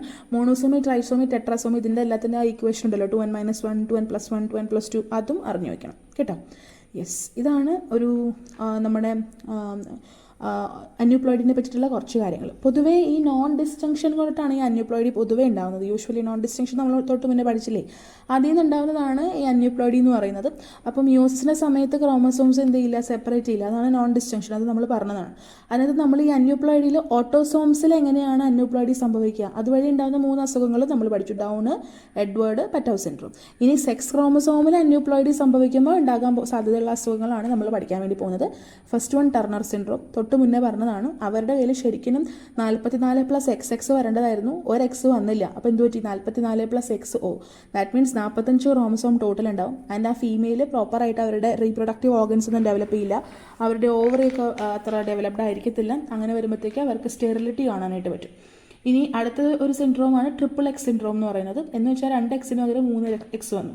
അപ്പോൾ ഒരു എക്സ്ട്രാ ക്രോമസോമായി, 46 പകരം 47 ക്രോമസോമായി. അവിടെ ഫീമെയിലൊക്കെ ഫെർട്ടൈൽ ആയിരിക്കും, പ്രശ്നങ്ങളൊന്നും ഇല്ലാത്ത ഫീമെയിൽസ് ആയിരിക്കും ഉണ്ടാവുക. ഇനി നെക്സ്റ്റ് വൺ ക്ലൈൻഫെൽട്ടർ സിൻഡ്രോം. അതൊരു ആൺകുട്ടിയായിട്ട് ജനിക്കേണ്ടതാണ്. ദാറ്റ് മീൻസ് 44 + XY ആയിട്ട് ജനിക്കേണ്ടതായിരുന്നു, പക്ഷേ ഒരു എക്സും കൂടെ എക്സ്ട്രാ വന്നു. ദാറ്റ് മീൻസ് 47 ക്രോമസോംസ് ആയി. അപ്പോൾ അങ്ങനെ വന്നു കഴിഞ്ഞാൽ ഫീമെയിൽസ് ആയിട്ട് ജനിക്കണമെങ്കിൽ അവർ ഫെർട്ടൈൽ ആയിരിക്കും, മെയിൽസ് ആണെങ്കിൽ അവർക്ക് ഫെർട്ടിലിറ്റി കുറവായിരിക്കും. ഇനി XYY സിൻഡ്രോം എന്ന് പറഞ്ഞിട്ടൊരു സിൻഡ്രോം ഉണ്ട്. ഇവിടെ ശരിക്കും പറഞ്ഞു കഴിഞ്ഞാൽ ഒരു വൈയും കൂടെ എക്സ്ട്രാ വരുന്നു, അപ്പോൾ 47 ക്രോമസോംസ് ഉണ്ടാവുന്നു. പക്ഷേ ഇവിടെ ആൺകുട്ടിയായിട്ട് ജനിക്കണമെങ്കിൽ എന്ത് സംഭവിക്കും? അവർ ഫെർട്ടൈൽ ആയിരിക്കും. അങ്ങനെയാണ് പിടികിട്ടിയോ? അപ്പോൾ ഇതിനകത്ത് പഠിക്കേണ്ടത് എന്താണെന്ന് വെച്ചാൽ അന്യൂപ്ലോയിഡി എന്താണെന്ന് പഠിക്കണം. ഞാൻ അന്യൂപ്ലോയിഡിൽ 2 എക്സാമ്പിൾസ് രീതിയിൽ വെച്ചിട്ടുണ്ട്. ഓട്ടോസോംസിൽ അന്യൂപ്ലോയിഡി സംഭവിച്ചാൽ ഉണ്ടാകുന്ന അസുഖങ്ങൾ എന്ന് പറഞ്ഞിട്ട് ഇതാ ഇവിടെ വെച്ചിട്ടുണ്ട്. ഡൗൺ സിൻഡ്രോം അങ്ങനെയുള്ള സിൻഡ്രോംസ് വെച്ചിട്ടുണ്ട്. ഇനി സെക്സ് ക്രോമസോമിനകത്ത് നമ്മളുടെ അന്യൂപ്ലോയിഡി സംഭവിച്ചാൽ ഉണ്ടാകുന്ന അസുഖങ്ങൾ എന്ന് പറഞ്ഞിട്ട് ഇതാ ഇവിടെ 4 എണ്ണം വെച്ചിട്ടുണ്ട്. ഇത് നിങ്ങൾ കറക്റ്റായിട്ട് പഠിക്കുക. ഏതൊക്കെ ക്രോമസോംസ് എന്തൊക്കെ സംഭവിക്കുന്നു എന്നുള്ള കാര്യങ്ങളൊക്കെ കറക്റ്റായിട്ട് പഠിച്ചിട്ടുണ്ടാവണം കേട്ടോ. ഓക്കെ, അത്രയാണ് അന്യൂപ്ലോയിഡിനെ പറ്റിയിട്ട് നമുക്ക് പഠിക്കാനുള്ളത്. ഇനി യൂപ്ലോയിഡി എന്ന് പറഞ്ഞു കഴിഞ്ഞാൽ നമ്മളുടെ ക്രോമസോംസിൻ്റെ സെറ്റ് ഒന്നില്ലെങ്കിൽ കൂടും അല്ലെങ്കിൽ കുറയും. ഓക്കെ, അപ്പോൾ അങ്ങനെ വരുമ്പോഴത്തേക്കും ചിലപ്പോൾ ഒരു സെറ്റ് ഉണ്ടാവുള്ളൂ. ഒരു സെറ്റ് ആണെങ്കിൽ മോണോപ്ലോയിഡി നമ്മൾ പറഞ്ഞല്ലേ. 2 സെറ്റ് ഉണ്ടാകാം, അപ്പോൾ ഡിപ്ലോയിഡ് നമുക്കറിയാം. 3 സെറ്റ് ഉണ്ടാകാം, അപ്പോൾ ട്രിപ്ലോയിഡ്. 4 സെറ്റ് ഉണ്ടാകാം, അപ്പോൾ ടെട്രാപ്ലോയിഡ്. 5 എണ്ണം ഉണ്ടെങ്കിലോ? 5 എണ്ണം ഉണ്ടെങ്കിൽ എന്താണെന്ന് നമ്മൾ മുന്നേ പറഞ്ഞിട്ടുണ്ടായിരുന്നു. ആർക്കെങ്കിലും ഓർമ്മയുണ്ടെങ്കിൽ കമൻറ്റ് ബോക്സിൽ അറിയിക്കാൻ മറക്കരുത് കേട്ടോ. Okay, yes. ഇനി അടുത്തത്, അപ്പോൾ ഇങ്ങനെയൊക്കെയാണ് നമ്മളുടെ ക്രോമസോമൽ മ്യൂട്ടേഷൻസ് എന്ന് പറയുക. അപ്പോൾ സ്ട്രക്ചറിൽ ഉണ്ടാകുന്ന ചേഞ്ചും നമ്പറിൽ ഉണ്ടാകുന്ന ചേഞ്ചിനനുസരിച്ച് different types of chromosomal mutation അങ്ങനെയുള്ള സംഭവങ്ങളൊക്കെ നമ്മൾ പഠിച്ചു കഴിഞ്ഞു. ഇനി നമ്മൾ അടുത്തത് മൂവ് ഓൺ ചെയ്യാൻ വേണ്ടി പോകുന്നത് ദാറ്റ് ഇസ് ടു ജീൻ മ്യൂട്ടേഷനിലേക്കാണ് നമ്മൾ പോകുന്നത് കേട്ടോ. അപ്പോൾ ജീൻ മ്യൂട്ടേഷൻ എന്ന് പറഞ്ഞു കഴിഞ്ഞാൽ നമ്മളുടെ DNA സീക്വൻസിൽ പെർമനൻ്റ് ആയിട്ടുണ്ടാകുന്ന ഒരു ചേഞ്ച്. അങ്ങനെ വരുമ്പോഴത്തേക്കും നമ്മളുടെ ജീനുകളൊക്കെ കംപ്ലീറ്റ് ആയിട്ട് ഡിഫറെൻ്റ് ആയിട്ട് മാറും, സീക്വൻസുകളൊക്കെ മാറും. അങ്ങനെ സംഭവിക്കുന്നതാണ് ഈ ജീൻ മ്യൂട്ടേഷൻ കൊണ്ടിട്ട് ഉദ്ദേശിക്കുന്നത്. അപ്പോൾ നമ്മളുടെ ജീൻ മ്യൂട്ടേഷൻ എന്ന് പറഞ്ഞു കഴിഞ്ഞാൽ DNA എവിടെ വേണമെങ്കിലും സംഭവിക്കാം. ഏത് മ്യൂട്ടേഷൻ ആണെങ്കിലും നമ്മളുടെ ജനറ്റിക് മെറ്റീരിയലിൻ്റെ എവിടെ വേണമെങ്കിലും അതിന് സംഭവിക്കാൻ സാധിക്കും. അപ്പോൾ ചിലപ്പോൾ നമ്മളുടെ മ്യൂട്ടേഷൻ നടന്നു കഴിയുമ്പോൾ അത് ചിലപ്പോൾ DNA ഒരു ചെറിയൊരു ബേസിൽ മാത്രമായിരിക്കും നടന്നിട്ടുണ്ടാവുക. ഇപ്പോൾ A ഇരിക്കേണ്ടടുത്ത് T വന്നു, അങ്ങനെ ഒരു മാറ്റം മാത്രമേ വന്നിട്ടുണ്ടാവുള്ളൂ. പക്ഷേ ആ മാറ്റത്തിനെയും നമ്മൾ മ്യൂട്ടേഷൻ എന്ന് പറഞ്ഞിട്ട് വിളിക്കും. ചില സമയത്ത് ഈ Aയും Tയും Gയും Cയും ഒക്കെ ഒരുപാടെണ്ണം മാറിപ്പോവും. ലൈക്ക് ഒരു വലിയ സെഗ്മെൻറ്റ് തന്നെ എന്ത് പറ്റിപ്പോവും, നഷ്ടപ്പെട്ടു പോകാം, അല്ലെങ്കിൽ മാറ്റം വന്നേക്കാം. അപ്പോൾ ഒരുപാട് ജീനുകൾക്ക് ഒറ്റയടിക്ക് മ്യൂട്ടേഷൻ സംഭവിക്കാം. ചിലപ്പോൾ ഒരു ജീനിന് മ്യൂട്ടേഷൻ സംഭവിക്കാം, ചിലപ്പോൾ ഒരു ബേസിന് മ്യൂട്ടേഷൻ സംഭവിക്കാം. അങ്ങനെ പല തരത്തിൽ ഈ മ്യൂട്ടേഷൻ ജീനുകളിൽ സംഭവിക്കുന്നുണ്ട്. അപ്പോൾ അതിനെ പറ്റിയിട്ടൊക്കെയാണ് നമ്മൾ ഇൻ ഡീറ്റെയിൽ ഇനി പഠിക്കാൻ വേണ്ടി പോകുന്നത്. ഈ ജീൻ മ്യൂട്ടേഷൻ പല തരത്തിലുണ്ട്. അതിൽ ഫസ്റ്റ് ഹെഡിങ് ആണ് പോയിന്റ് മ്യൂട്ടേഷൻ. ഞാൻ അറിയാതെ types of gene mutation, point mutation എന്ന് പറഞ്ഞിട്ട് ഒരു ഹെഡിങ് കൊടുത്തുപോയി. അത് താഴെ വരേണ്ടതായിരുന്നു, ഞാനത് ശ്രദ്ധിക്കാതെ വീണ്ടും ടൈപ്പ് ചെയ്ത് വെച്ചു. ശരിക്കും ഇത് heading is like types of gene mutation. അതിൽ ഫസ്റ്റ് വണ്ണാണ് പോയിന്റ് മ്യൂട്ടേഷൻ എന്ന് പറയുന്നത്. ഏറ്റവും കോമൺ ആയിട്ടുള്ള ജീൻ മ്യൂട്ടേഷനാണ് പോയിന്റ് മ്യൂട്ടേഷൻ കേട്ടോ. ഇതിനെ നമ്മൾ ബേസ് പെയർ സബ്സ്റ്റിറ്റ്യൂഷൻ എന്ന് പറഞ്ഞിട്ട് വിളിക്കാറുണ്ട്. ഒരൊറ്റ ബേസ് പെയറിനകത്തായിരിക്കും ഇത്തരത്തിൽ മാറ്റം സംഭവിക്കുന്നുണ്ടായിരിക്കാം. ഒറ്റ ബേസ് പെയർ. ഇപ്പോൾ Aയും Tയും ഇരിക്കുന്ന ഒരു ബേസ് പെയറിനകത്ത് AT മാറിയിട്ട് എന്ത് വരുന്നു, TA വരുന്നു, അല്ലെങ്കിൽ CG വരുന്നു. അങ്ങനെ ആര് വേണമെങ്കിലും ഒരൊറ്റ ബേസ് പെയറിൽ ഇതുപോലെ ഒരു മാറ്റം സംഭവിച്ചു കഴിയുമ്പോൾ ഉണ്ടാകുന്ന മ്യൂട്ടേഷനെ പോയിന്റ് മ്യൂട്ടേഷൻ എന്ന് വിളിക്കും. കാരണം ആ ഒരു പോയിന്റിൽ മാത്രമേ മാറ്റം സംഭവിച്ചിട്ടുള്ളൂ. That is point mutation. And ഈ പോയിന്റ് മ്യൂട്ടേഷൻ മൂന്നായിട്ട് നമുക്ക് ഡിവൈഡ് ചെയ്യാൻ പറ്റും. First one is missense mutation. Missense mutation എന്ന് പറഞ്ഞു കഴിഞ്ഞാൽ നമ്മളുടെ ന്യൂക്ലിയോടൈഡ് സീക്വൻസിൽ ഉണ്ടാകുന്ന മാറ്റം കാരണം പല ഡിഫറെൻ്റ് ആയിട്ടുള്ള പ്രോട്ടീൻസ് ഡെവലപ്പ് ചെയ്യുന്നതാണ് മിസ് സെൻസ് മ്യൂട്ടേഷൻ കൊണ്ട് ഉദ്ദേശിക്കാം. ന്യൂക്ലിയോടൈഡിൽ ഇതേപോലെ ഒരു മ്യൂട്ടേഷൻ സംഭവിച്ചു, അപ്പോൾ മാറ്റങ്ങൾ ഉണ്ടായി, അത് കാരണം എൻറ്റയർ പ്രോട്ടീൻ മാറിപ്പോയി. പിടികിട്ടിയോ? ഇതാണ് മിസ് സെൻസ് മ്യൂട്ടേഷൻ എന്ന് പറഞ്ഞിട്ട് വിളിക്കുന്നുണ്ടായിരിക്കാം.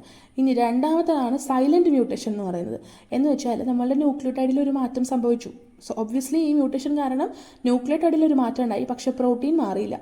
പ്രോട്ടീനിന് കുഴപ്പമൊന്നും ഉണ്ടായില്ല. അത് അങ്ങനെ ഒരു ബേസ് മാറിയതുകൊണ്ട്, ഒരൊറ്റ ബേസ് മാറിയതുകൊണ്ട് ഒന്നും പ്രോട്ടീനിന് വലിയ തോതിലുള്ള പ്രശ്നങ്ങൾ ഉണ്ടാകുന്നില്ല. അതാണ് സൈലൻറ്റ് മ്യൂട്ടേഷൻ കൊണ്ടിട്ട് ഉദ്ദേശിക്കുന്നത്. ആൻഡ് നമ്മുടെ അടുത്ത ടൈപ്പാണ് നോൺ സെൻസ് മ്യൂട്ടേഷൻ എന്ന് വിളിക്കുക. ഇവിടെ നമ്മളുടെ ന്യൂക്ലിയോടൈഡ് സീക്വൻസിൽ എന്തെങ്കിലും ചേഞ്ച് ഉണ്ടാവുകയാണെങ്കിൽ അതൊരു നോൺ സെൻസ് കോഡോൺ ഉണ്ടാക്കും. Like UAA, UAG, UGA. ഈ UAA, UGA, UAG എന്താണെന്നറിയോ? ദാറ്റ് ആർ സ്റ്റോപ്പ് കോഡോൺസ് അല്ലേ? നമ്മളുടെ mRNAയുടെ പല പുതിയ പൊസിഷനുകളിലും ഈ പറഞ്ഞ സ്റ്റോപ്പ് കോഡോൺസ് ഉണ്ടാക്കും. അങ്ങനെ വരുമ്പോഴത്തേക്കും പ്രോട്ടീൻ സിന്തസിസ് നിന്നുപോകും. ഇതിൻ്റെ ഒരു സയൻസ് നിങ്ങൾക്ക് അറിയാമെന്ന് ഞാൻ വിചാരിക്കുന്നു കേട്ടോ. ഈ നോൺസെൻസ് മ്യൂട്ടേഷൻ എന്ന് പറഞ്ഞു കഴിഞ്ഞാൽ ബേസിക്കലി ഇവർ നമ്മളുടെ ന്യൂക്ലിയോടൈഡിൻ്റെ സീക്വൻസിനകത്ത് മാറ്റങ്ങൾ സംഭവിക്കുമ്പോഴത്തേക്കും അവിടെ ഒരു പുതിയ കോഡോൺ ഉണ്ടാക്കും. ഐദർ UAA ഉണ്ടാകാം, അല്ലെങ്കിൽ UAG ഉണ്ടാകാം, അല്ലെങ്കിൽ UGA ഉണ്ടാക്കാം. ഈ U എന്ന് കേൾക്കുമ്പോൾ തന്നെ അറിയാൻ പറ്റും ഇത് mRNAക്കകത്ത് സംഭവിക്കുന്നതാണ് അല്ലേ? അപ്പോൾ ഈ 3 കോഡോണിൽ ഏതെങ്കിലും കോഡോൺ mRNAയുടെ ഏതെങ്കിലും പൊസിഷനിൽ കണ്ടാൽ അതിന് നമ്മൾ സ്റ്റോപ്പ് കോഡോൺ എന്നാണ് ഇവരെ വിളിക്കുന്നത് കേട്ടോ. ടെർമിനേറ്റഡ് കോഡോൺ അല്ലെങ്കിൽ സ്റ്റോപ്പ് കോഡോൺ എന്ന് പറഞ്ഞിട്ട് വിളിക്കും. ഈ mRNA നമ്മൾ പ്രോട്ടീൻ ആക്കിക്കൊണ്ടിരിക്കുകയല്ലേ, എവിടം വരെയാണോ mRNA പ്രോട്ടീൻ ആക്കേണ്ടത് ആ പ്രോട്ടീൻ്റെ ലൈക്ക് mRNAയുടെ എൻഡിലായിരിക്കും ഈ സ്റ്റോപ്പ് കോഡോൺസിനെ പൊതുവെ കാണാൻ പറ്റുക. ഇപ്പോൾ നമ്മൾക്ക് mRNAയുടെ ആദ്യത്തെ 10 ബേസിസിനെ യൂസ് ചെയ്തിട്ടാണ് നമ്മൾക്ക് പ്രോട്ടീൻ ഉണ്ടാക്കേണ്ടതെന്ന് വിചാരിക്കുക. അപ്പോൾ 10 എണ്ണം കഴിയുമ്പോൾ ഈ സ്റ്റോപ്പ് കോഡോൺ ആയിരിക്കും വരിക. അപ്പോൾ എവിടം വരെ പ്രോട്ടീൻ ഉണ്ടാക്കണോ അവിടെ വരെയുള്ള ബേസിസിൻ്റെ ഭാഗത്ത്, ലാസ്റ്റ് ബേസിൻ്റെ ഭാഗത്തായിരിക്കും നമ്മൾക്ക് സ്റ്റോപ്പ് കോഡോൺ കാണാനായിട്ട് സാധിക്കുന്നുണ്ടായിരിക്കുക യൂഷ്വലി. പക്ഷേ ഇവിടെ എന്ത് പറ്റി, നോൺ സെൻസ് മ്യൂട്ടേഷൻ എന്ന് പറഞ്ഞു കഴിഞ്ഞാൽ ന്യൂക്ലിയോടൈഡിൻ്റെ സീക്വൻസിൽ ചേഞ്ച് ഉണ്ടാകുമ്പോൾ mRNAയുടെ റാൻഡം ആയിട്ടുള്ള പുതിയ പുതിയ പൊസിഷനിൽ എവിടെ വേണമെങ്കിലും എന്തുണ്ടാക്കാം, അവർക്ക് ഈ സ്റ്റോപ്പ് കോഡോൺസ് ഡെവലപ്പ് ചെയ്യാനായിട്ട് സാധിക്കും. അങ്ങനെ സ്റ്റോപ്പ് കോഡോൺസ് വന്നു കഴിഞ്ഞ് കഴിഞ്ഞാൽ എന്ത് സംഭവിക്കുമെന്ന് അറിയാമോ? അങ്ങനെ സ്റ്റോപ്പ് കോഡോൺ വന്നു കഴിഞ്ഞ് കഴിഞ്ഞാൽ അവിചാരിതമായിട്ട് ഇടയ്ക്ക് വെച്ചിട്ട് പ്രോട്ടീൻ സിന്തസിസ് നിന്ന് പോകാനുള്ള ചാൻസ് ഉണ്ട്. കാരണം സപ്പോസ് ഇങ്ങനെ ഒരു നോൺസെൻസ് മ്യൂട്ടേഷൻ സംഭവിച്ചു, ആദ്യത്തെ 10 എണ്ണമാണ് നമുക്ക് എടുത്തിട്ട് പ്രോട്ടീൻ ആക്കേണ്ടിയിരുന്നത്. പക്ഷേ 5ാമത്തെ പൊസിഷനിൽ ഇതുപോലത്തെ ഒരു കോഡോൺ വന്നിരുന്നു എന്ന് വിചാരിക്കാം, സ്റ്റോപ്പ് കോഡോൺ വന്നിരുന്നു എന്ന് വിചാരിക്കാം. അപ്പോൾ 5 എണ്ണം കഴിയുമ്പോൾ തന്നെ പ്രോട്ടീൻ ഉണ്ടാക്കണത് നിന്ന് പോയില്ലേ? അങ്ങനെ ഒരു സംഭവം സംഭവിക്കുന്നതിനെയാണ് ഈ നോൺസെൻസ് മ്യൂട്ടേഷൻ എന്ന് പറഞ്ഞിട്ട് വിളിക്കുന്നത്. പിടിയിട്ടില്ല. സൈലൻറ്റ് മ്യൂട്ടേഷൻ എന്ന് പറഞ്ഞു കഴിഞ്ഞാൽ അങ്ങനെ ഒരു ബേസ് മാറിയതുകൊണ്ടൊന്നും വലിയ പ്രശ്നം ഉണ്ടാകുന്നില്ല. അതുകൊണ്ട് തന്നെ പ്രോട്ടീനിൽ മാറ്റങ്ങളൊന്നും ഉണ്ടാവില്ല. ഇനി മിസ് സെൻസ് മ്യൂട്ടേഷൻ എന്ന് പറഞ്ഞാൽ എന്താണ്, ഒരു ചേഞ്ച് കാരണം എൻറ്റയർ പ്രോട്ടീൻ തന്നെ മാറിപ്പോയി. എനിക്ക് തോന്നുന്നു നിങ്ങൾക്ക് അറിയാൻ പറ്റുമായിരിക്കും. അതിൻ്റെ ഒരു എക്സാമ്പിളാണ് sickle cell anaemia. Sickle cell anaemia എന്ന് പറഞ്ഞു കഴിഞ്ഞാൽ അവിടെ GAG എന്ന് പറഞ്ഞിരുന്ന ഒരു കോഡോൺ ആയിരുന്നു, അത് പെട്ടെന്ന് GUG ആയിട്ട് മാറി. അപ്പോൾ എന്ത് പറ്റി, ഈ സിക്കിൾ സെൽ അനീമിയ ഉണ്ടാക്കുന്നത് ആക്ച്വലി നമ്മളുടെ റെഡ് ബ്ലഡ് സെൽസിൻ്റെ ഹീമോഗ്ലോബിൻ്റെ ബീറ്റാ ചെയിനിലാണ്. ഹീമോഗ്ലോബിൻ്റെ ബീറ്റാ ചെയിൻ എന്ന് പറയുമ്പോൾ അതൊരു പ്രോട്ടീൻ അല്ലേ, ഒബ്വിയസ്ലി അതിനകത്ത് അമിനോ ആസിഡ്സ് ഉണ്ടായിരിക്കും. ഈ GAG എന്നുള്ളത് GUG ആയിട്ട് മാറി. ദാറ്റ് മീൻസ് AU ആയത് മാത്രമേ പ്രശ്നമുള്ളൂ അല്ലേ, AU ആയിട്ട് മാറി, ആ ഒരു ബേസ് മാത്രമേ മാറിയിട്ടുള്ളൂ. അപ്പോഴത്തേക്കും എന്ത് പറ്റുമെന്ന് വെച്ച് കഴിഞ്ഞാൽ നമ്മളുടെ ഈ ഹീമോഗ്ലോബിൻ്റെ ബീറ്റാ ചെയിനിലുള്ള 6ാമത്തെ അമിനോ ആസിഡ് ഗ്ലൂട്ടാമിക് ആസിഡ് ആയിരുന്നു ശരിക്കും. ആ ഗ്ലൂട്ടാമിക് ആസിഡ് മാറി പുതിയൊരു ആസിഡ് വരും, ദാറ്റ് ഈസ് അമിനോ ആസിഡ് വരും, ദാറ്റ് ഈസ് വാലിൻ.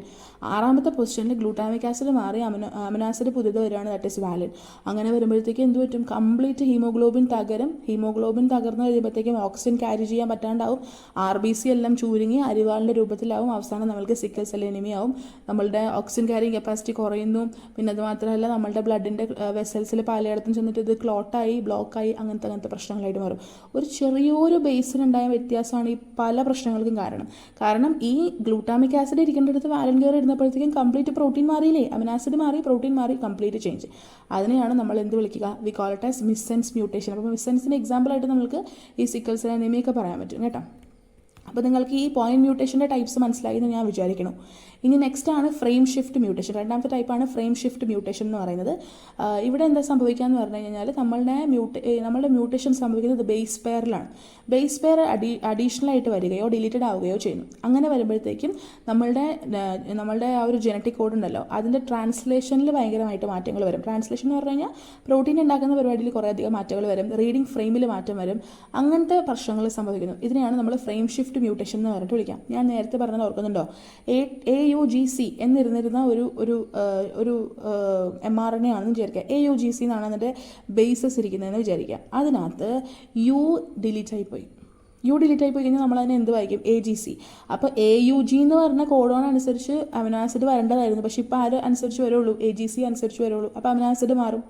അങ്ങനത്തെ പ്രശ്നങ്ങൾ. അല്ലെങ്കിൽ ചിലപ്പോൾ എന്ത് പറ്റും, AUGC ഇരിക്കേണ്ട അടുത്ത് AUUGC ആയി മാറി. അപ്പോൾ എന്ത് പറ്റി, AUG എന്ന് എടുക്കേണ്ട കോഡോണിന് പകരം നമ്മൾ AUU എന്ന് പറഞ്ഞാൽ പുതിയ കോഡോൺ എടുക്കേണ്ടി വരും. അപ്പോൾ പുതിയ അമിനോ ആസിഡ് വരും, അപ്പോൾ പ്രോട്ടീൻ വേറെയായി.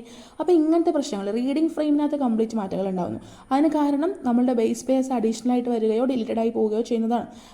അതിനെയാണ് നമ്മൾ ഫ്രെയിം ഷിഫ്റ്റ് മ്യൂട്ടേഷൻ എന്ന് പറഞ്ഞിട്ട് വിളിക്കുക. അതിന് എക്സാമ്പിളാണ് ടേ സാക്സ് disease, cancer, Crohn's disease, cystic fibrosis, അങ്ങനെ കുറച്ചെണ്ണം 2-3 എണ്ണം പഠിച്ചു വെച്ചേക്കാം കേട്ടോ. സിസ്റ്റിക് ഫൈബ്രോസിസ് ഒക്കെ ഭയങ്കര ഇമ്പോർട്ടൻ്റ് ആണ്. Okay, yes. ഇനി മൂന്നാമത്തെ ടൈപ്പ്, അപ്പോൾ പോയിന്റ് മ്യൂട്ടേഷൻ പഠിച്ചു, ഫ്രെയിം ഷിഫ്റ്റ് മ്യൂട്ടേഷൻ പഠിച്ചു. ഇനി മൂന്നാമത്തെയാണ് മോർഫോളജിക്കൽ ആയിട്ടുള്ള മ്യൂട്ടേഷൻ. എന്ന് വെച്ച് കഴിഞ്ഞാൽ നമ്മളുടെ മോർഫോളജിയിൽ മാറ്റങ്ങൾ ഉണ്ടാകുന്നു, കളർ, ഷേപ്പ്, സൈസ്, അങ്ങനെ മോർഫോളജിയിൽ മാറ്റങ്ങൾ ഉണ്ടാകുന്നു. അപ്പോൾ അത് മോർഫോളജിക്കൽ മ്യൂട്ടേഷനിൽ വരും. അതിന് എക്സാമ്പിളാണ് ഈ ഡ്രോസോഫിലി ഇല്ലേ, നമ്മുടെ പഴങ്ങളിലൊക്കെ വരുന്നിരിക്കുന്ന ചെറിയ ഈച്ച, അതിൻ്റെ ചിറകുകൾ ഇങ്ങനെ ചുരുണ്ടുപോകും, പറക്കാൻ പറ്റില്ല പ്രോപ്പറായിട്ട്, അങ്ങനത്തെ ഒരു അവസ്ഥയിലോട്ട് എത്തും. അതാണ് morphological mutation. Then comes lethal mutation. Lethal mutation എന്ന് പറഞ്ഞു കഴിഞ്ഞാൽ, ലീതൽ എന്ന് വെച്ചാൽ ഡെത്ത് എന്നാണ് മീനിങ്. ഈ മ്യൂട്ടേഷൻ സംഭവിച്ചു കഴിഞ്ഞാൽ, ഇങ്ങനെ ഒരു മാറ്റം നമ്മളുടെ ജനിതകമായിട്ടുള്ള സംഭവങ്ങളിൽ ഉണ്ടായിക്കഴിഞ്ഞാൽ ഉടനടി നമ്മുടെ ഡെത്ത് നടക്കും, നമ്മൾ മരിച്ചു പോകാനുള്ള ചാൻസ് ഉണ്ട്. അപ്പോൾ അങ്ങനത്തെ മ്യൂട്ടേഷനെയാണ് ലീതൽ മ്യൂട്ടേഷൻ എന്ന് പറഞ്ഞിട്ട് വിളിക്കുക. ഇനി next one biochemical mutation. Biochemical mutation എന്ന് പറഞ്ഞു കഴിഞ്ഞാൽ, നമ്മൾക്ക് ഈ ഒരു മ്യൂട്ടേഷൻ സംഭവിച്ചു കഴിഞ്ഞാൽ എന്തെങ്കിലും ഒരു കുറവ് സംഭവിക്കും. എന്ന് വെച്ചാൽ ബയോകെമിക്കൽ എന്ന് പറഞ്ഞാൽ നമ്മുടെ ശരീരത്തിൽ നമ്മൾക്ക് ആവശ്യമായിട്ടുണ്ടാവേണ്ടിയിരുന്ന എന്തെങ്കിലും ഒരു കെമിക്കലോ അല്ലെങ്കിൽ എന്തെങ്കിലും ഒരു പോഷകമോ ന്യൂട്രിയൻറ്റോ കുറഞ്ഞു പോകുന്നത് കൊണ്ടിട്ടാണ് ഈ ഒരു മ്യൂട്ടേഷൻ സംഭവിക്കുന്നത്. അതിങ്ങനെ ഡ്രാസ്റ്റിക്കായിട്ട് നമ്മുടെ ശരീരത്തിൽ കുറയും. ആ കുറവ് കാരണം നമ്മൾക്കൊരു മ്യൂട്ടേഷൻ ഉണ്ടാവുകയാണ്. ആൻഡ് ഈ മ്യൂട്ടേഷന് പരിഹരിക്കാൻ പറ്റും. എങ്ങനെയാണെന്ന് വെച്ച് കഴിഞ്ഞാൽ, നമ്മൾ ഈ ന്യൂട്രിയനെയോ കെമിക്കലിനെയോ എന്ത് ചെയ്യുക, സപ്ലൈ ചെയ്ത് കൊടുക്കുക, ആളുകളിലേക്ക് സപ്ലൈ ചെയ്ത് കൊടുക്കുക. ഈ ആളുകളിൽ ഉണ്ടാകുന്ന ബ്ലഡ് ഡിസീസസ് ഒക്കെ ഇല്ലേ, ഇപ്പോൾ അനീമിയ പോലെയുള്ള സംഭവങ്ങൾ, ആളുകൾക്ക് പെട്ടെന്ന് ആ ഒരു കെമിക്കൽ കോമ്പൗണ്ട് ഹീമോഗ്ലോബിനൊക്കെ കുറഞ്ഞു പോവുക ചെയ്യുന്നത് അല്ലേ, കുറഞ്ഞു പോവുകയാണ്, കോമ്പൗണ്ട് ശരിക്കും കുറഞ്ഞു പോവുകയാണ്. അപ്പോൾ അത് ആക്ച്വലി ഇതൊരു ബയോകെമിക്കൽ മ്യൂട്ടേഷനാണ്. പക്ഷേ നമുക്ക് ബ്ലഡിൻ്റെ പ്രശ്നങ്ങൾ എന്ത് ചെയ്യാൻ പറ്റും, പരിഹരിക്കാൻ പറ്റും. എങ്ങനെ, ഹീമോഗ്ലോബിൻ അടങ്ങിയിട്ടുള്ള ഫുഡ് കൊടുക്കുക, അല്ലെങ്കിൽ അതിനുള്ള ടാബ്ലറ്റ്സ് കൊടുക്കുക, അങ്ങനെ. അപ്പോൾ ഈ കെമിക്കൽ കോമ്പൗണ്ടോ അല്ലെങ്കിൽ ന്യൂട്രിയൻറ്റോ ഡെഫിഷ്യൻസി ആവുന്നത് കൊണ്ടിട്ടുണ്ടാകുന്ന മ്യൂട്ടേഷനാണ് ബയോകെമിക്കൽ മ്യൂട്ടേഷൻ. പക്ഷേ അത് ഓവർകം ചെയ്യാൻ വേണ്ടി നമ്മൾ ഈ കെമിക്കലിനെയോ അല്ലെങ്കിൽ ഈ ന്യൂട്രിയൻറ്റിനെയോ അവർക്ക് സപ്ലൈ ചെയ്ത് കൊടുത്താൽ മതി. അങ്ങനത്തെയാണ് ബയോകെമിക്കൽ മ്യൂട്ടേഷൻ എന്ന് പറയുന്നത്. ഇനി നെക്സ്റ്റ് വണ്ണാണ് റെസിസ്റ്റൻറ്റ് മ്യൂട്ടേഷൻ എന്ന് പറയുന്നത്. റെസിസ്റ്റൻറ്റ് മ്യൂട്ടേഷൻ എന്ന് പറഞ്ഞു കഴിഞ്ഞാൽ, അവർക്ക് എന്തെങ്കിലും ഒരു ആൻറ്റിബയോട്ടിക് അല്ലെങ്കിൽ എന്തെങ്കിലും ഒരു പാത്തജൻ, അങ്ങനെയുള്ള പാത്തജനൊക്കെ ഉള്ളപ്പോഴും ഗ്രോ ചെയ്യാനായിട്ട് പറ്റും. ശരിക്കും എന്താണ്, ഇപ്പം ഞാനൊരു ജീവിയായിരുന്നു എന്ന് വിചാരിക്കുക, എനിക്ക് ഈ ആൻറ്റിബയോട്ടിക് അല്ലെങ്കിൽ ഈ പാത്തജൻസ് ഒക്കെ ഉള്ളിടത്ത് വളരാൻ പറ്റില്ല, ഞാൻ അവരുള്ള സ്ഥലത്ത് വളരില്ല. പെട്ടെന്ന് തന്നെ എനിക്ക് ഞാൻ അങ്ങനെ ഈ ആൻറ്റിബയോട്ടിക്കും പാത്തജൻസൊക്കെ ഉള്ളൊരു മീഡിയത്തിനകത്ത് തന്നെ കൊണ്ട് ഇട്ട് കഴിഞ്ഞാൽ ഞാൻ പെട്ടെന്ന് തന്നെ എന്തെങ്കിലുമൊക്കെ പ്രശ്നങ്ങൾ വന്ന് ഡെഡായി പോകാനോ ഡിസ്ട്രോയിഡ് ആയി പോകാനുള്ള ചാൻസ് ഉള്ളതാണെന്ന് വിചാരിക്കുക. നാച്ചുറലി എനിക്ക് ഇങ്ങനത്തെ പ്രശ്നങ്ങളുണ്ട്, ഒരു ആൻറ്റിബയോട്ടിക് ഉള്ളിടത്തോ അല്ലെങ്കിൽ ഒരു പാത്തജൻ ഉള്ളിടത്തോ വളരാനായിട്ട് പറ്റില്ലാത്തൊരവസ്ഥയാണ് എനിക്കുള്ളതെന്ന് വിചാരിക്കാം. പക്ഷേ ഈ മ്യൂട്ടേഷൻ സംഭവിച്ചു കഴിയുമ്പോൾ എന്ത് പറ്റും? എനിക്ക് മ്യൂട്ടേഷൻ സംഭവിച്ചു, അതുകൊണ്ട് ഇനിയിപ്പോൾ എന്നെ ഈ ആൻറ്റിബയോട്ടിക്കിൽ കൊണ്ടുപോയിട്ടാലും അല്ലെങ്കിൽ പാത്തജൻ ഉള്ളിടത്ത് കൊണ്ടുപോയിട്ടാലും ഒന്നും എനിക്ക് പ്രശ്നമില്ല. ഇനീഷ്യലി എനിക്ക് പ്രശ്നമായിരുന്നു, അല്ലെങ്കിൽ വൈൽഡ് ടൈപ്പിനകത്ത് അത് പ്രശ്നമായിരുന്നു. പക്ഷേ എനിക്ക് ഞാൻ മ്യൂട്ടേഷൻ സംഭവിച്ചല്ലോ, അപ്പോൾ എന്നെ മ്യൂട്ടൻ്റ് എന്ന് വിളിക്കാം. ആർക്കെങ്കിലും മ്യൂട്ടേഷൻ സംഭവിക്കുകയാണെങ്കിൽ നമ്മളതിനെ മ്യൂട്ടൻ്റ് എന്ന് പറഞ്ഞിട്ട് വിളിക്കും. മ്യൂട്ടേഷൻ സംഭവിച്ച ആളെ ഇനിയിപ്പോൾ ഈ പറഞ്ഞ ആൻറ്റിബയോട്ടിക്കിൻ്റെ അവിടെ കൊണ്ടുപോയിട്ടാലും പാത്തജൻ്റെ അവിടെ കൊണ്ടുപോയിട്ടാലും ഒരു പ്രശ്നമില്ല, നോർമലായിട്ട് അവരെന്ത് ചെയ്തോളും, വളർന്നോളും. അപ്പോൾ അങ്ങനെയുള്ളതാണ് റെസിസ്റ്റൻസ്. കാരണം ഈ ആൻറ്റിബയോട്ടിക്കിനോടും പാത്തജനോടൊക്കെ ഞാൻ എന്ത് ചെയ്തു? ഒരു റെസിസ്റ്റൻസ് ഡെവലപ്പ് ചെയ്തു. അതാണ് റെസിസ്റ്റൻറ്റ് മ്യൂട്ടേഷൻ എന്ന് പറയുന്നത്. Then conditional mutation. Conditional mutation എന്ന് പറഞ്ഞു കഴിഞ്ഞാൽ ചില കണ്ടീഷൻസ് ഉള്ളപ്പോൾ മാത്രമേ ഒരു ഫീനോടൈപ്പ് പ്രസൻ്റ് ആവുള്ളൂ.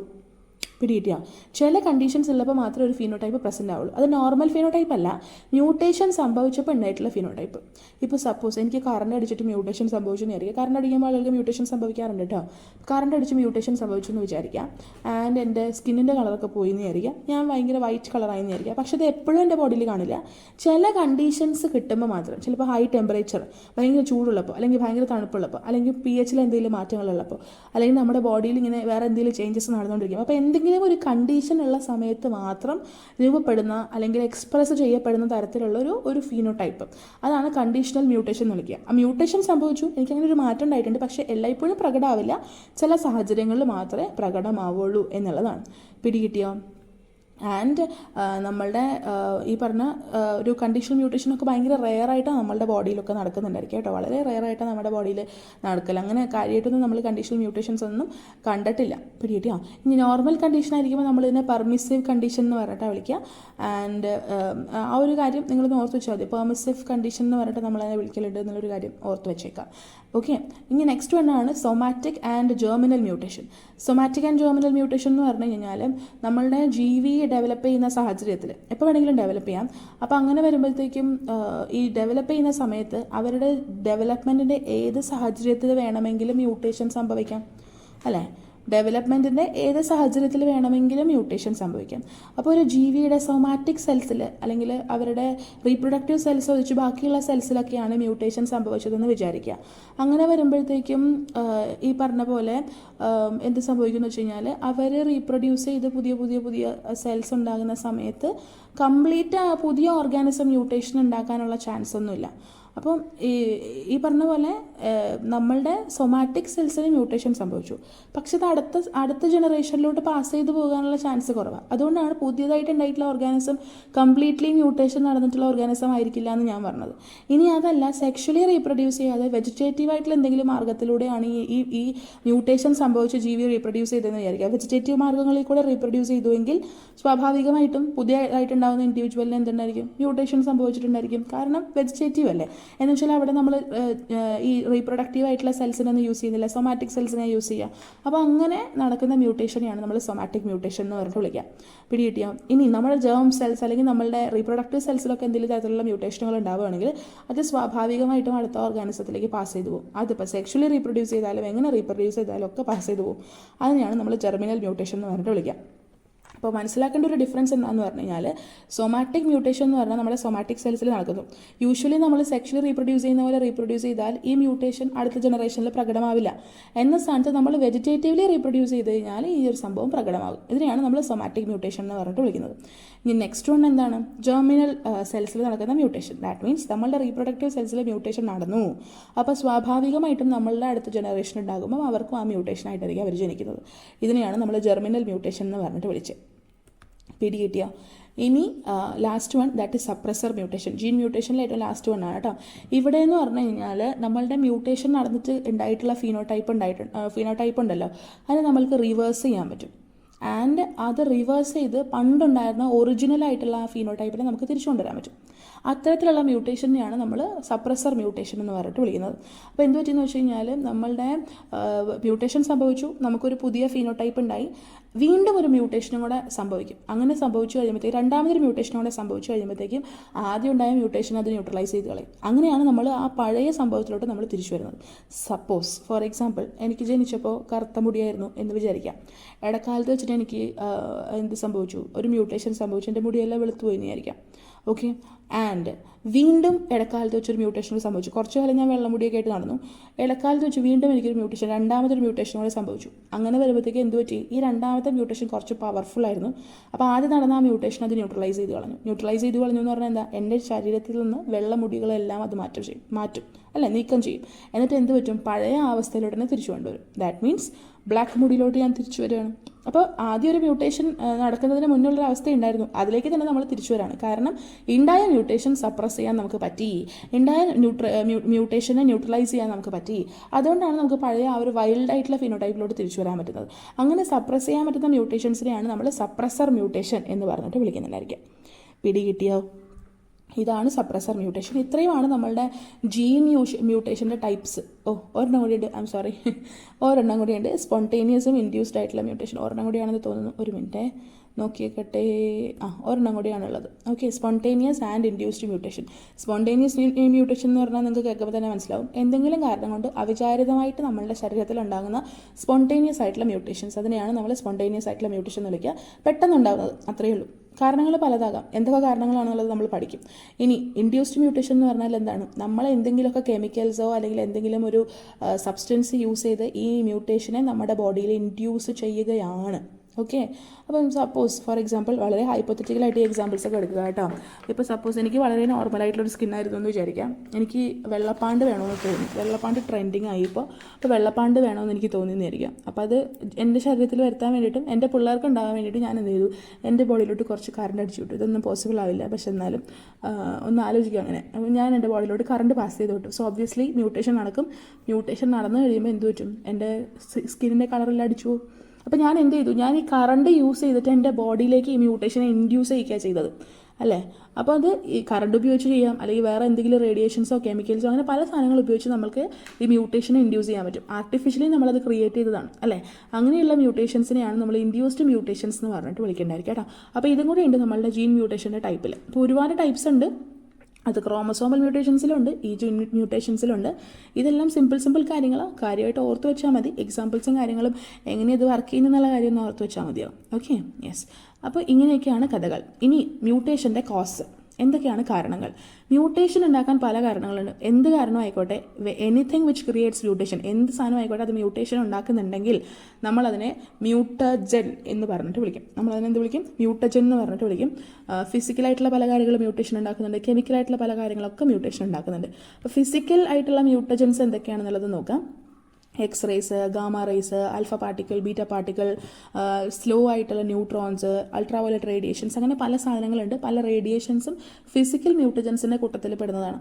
രണ്ടാമത്തേതാണ് എന്ത്, കെമിക്കൽ മ്യൂട്ടജൻസ് എന്ന് പറയുന്നത്. കെമിക്കൽ മ്യൂട്ടജൻസ് എന്ന് പറഞ്ഞു കഴിഞ്ഞാൽ അതിനകത്ത് പലതരത്തിലുള്ള കെമിക്കൽസ് ആയിരിക്കും, like alkylating agents, base analogues, acridine dyes, മറ്റ് ഒരുപാട് സാധനങ്ങളുണ്ട് കേട്ടോ. അങ്ങനെ ഒരുപാട് സാധനങ്ങൾ കെമിക്കൽസ് നമ്മളുടെ ബോഡിയിൽ വരുമ്പോൾ നമുക്ക് മ്യൂട്ടേഷൻ സംഭവിക്കാറുണ്ട്. അപ്പോൾ മ്യൂട്ടേഷൻ കോസ് ചെയ്യുന്ന എന്തും ആയിക്കോട്ടെ അതിനെ നമ്മൾ എന്ത് വിളിക്കും, മ്യൂട്ടജൻസ് എന്ന് പറഞ്ഞിട്ട് വിളിക്കും. ഇനി ആർക്കാണോ മ്യൂട്ടേഷൻ സംഭവിച്ചിട്ടുള്ളത് അയാളെ നമ്മൾ എന്ത് വിളിക്കും. ഇപ്പോൾ എനിക്ക് മ്യൂട്ടേഷൻ സംഭവിച്ചു കഴിഞ്ഞാൽ എന്നെ എന്ത് വിളിക്കും, മ്യൂട്ടൻറ്റ് എന്ന് പറഞ്ഞിട്ട് വിളിക്കും. പിടികിട്ടിയോ?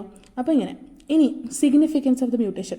ഇപ്പോൾ നമ്മൾ ഇത്രയും നേരം പറഞ്ഞതിനകത്ത് നിന്ന് ഭൂരിഭാഗം കാര്യങ്ങൾ നിങ്ങൾക്ക് മനസ്സിലായത് വെച്ചിട്ട് നിങ്ങൾക്ക് പറയാൻ പറ്റും, മോസ്റ്റ്ലി മ്യൂട്ടേഷൻ നമുക്ക് ആവശ്യമില്ലാത്തൊരു സംഭവമാണ് അല്ലേ. അതിന് അത്ര ഒരു പ്രാധാന്യമില്ല, ഒരു എന്താ പറയുക, ഹാംഫുൾ ആയിട്ടുള്ളൊരു ഇഫക്റ്റ് ആണ് മ്യൂട്ടേഷൻ ഉള്ളത്. ഇങ്ങനെയൊക്കെ ആയിരിക്കും നിങ്ങൾക്ക് തോന്നുക. പക്ഷേ അതിന് കുറച്ച് ഇമ്പോർട്ടൻ്റ് ആയിട്ടുള്ള ബെനിഫിഷ്യൽ ആയിട്ടുള്ളൊരു സൈഡും കൂടി ഉണ്ട്. നമ്മുടെ ശരീരത്തിലെ മ്യൂട്ടേഷൻസ് വഴിയായിട്ട് ജീനുകൾക്ക് ഒരു വേരിയേഷൻ കൊണ്ടുവരാനായിട്ട് പറ്റും. അങ്ങനെ വേരിയേഷൻസ് നല്ലതായിരിക്കും. സപ്പോസ് ഇപ്പോൾ എനിക്ക് ബ്രൗൺ കണ്ണുകളായിരുന്നു, പെട്ടെന്ന് എനിക്ക് അവിചാരിതമായിട്ട് എന്തെങ്കിലുമൊക്കെ കാരണങ്ങളോട്ടിട്ട് മ്യൂട്ടേഷൻ നടന്നിട്ട് എൻ്റെ കണ്ണിൻ്റെ കളർ അടിച്ചു പോയി നേരിക്കാം. എനിക്ക് ബ്ലൂ കളറിൽ നമ്മുടെ പൂച്ചക്കണ്ണ് കിട്ടി നേരിക്കാം. അത് നല്ലതല്ലേ അല്ലേ. അപ്പോൾ ഈ പൂച്ചക്കണ്ണ് കിട്ടി കഴിയുമ്പോൾ എന്ത് പറ്റും, സ്വാഭാവികമായിട്ട് എനിക്ക് ഉണ്ടാകുന്ന കുട്ടികൾക്കൊക്കെ അത് വരാനുള്ള ചാൻസസ് ആണ്. അപ്പോൾ പുതിയൊരു വേരിയേഷൻ ഉണ്ടാക്കി അത് അടുത്ത ആളുകളിലേക്കൊക്കെ ട്രാൻസ്മിറ്റ് ചെയ്യാൻ വേണ്ടിയിട്ട് മ്യൂട്ടേഷൻ സഹായിക്കും. അതൊരു കാര്യം.